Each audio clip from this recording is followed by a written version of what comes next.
In today's video, I'm going to show you how to change the currency on Kayak so you can view flight and hotel prices in the currency you prefer. This is really helpful for budgeting and avoiding confusion with conversions while planning your trip. First, open your browser and go to kayak.com. Once you're on the home page, you'll see all the usual travel deals, flights, and hotel options. Now, to change the currency, scroll all the way down to the bottom of the page. When you reach the bottom, look for the section where Kayak shows the current settings, like language and region. Here, you should see an option showing the current currency, such as USD, EUR, or GBP. Go ahead and click on that. A list of different currencies will appear.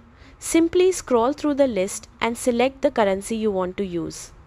You can choose anything from euros to British pounds, Indian rupees, Canadian dollars, and many more.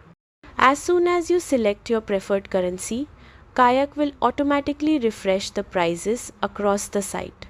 Flights, hotels, and travel deals will now be displayed in the currency you chose, making it much easier to compare costs and plan your budget without doing any conversions yourself. And that's it, you've successfully changed the currency on Kayak in just a few clicks. You can always come back and switch it again anytime you need to. Thanks for watching and happy trip planning.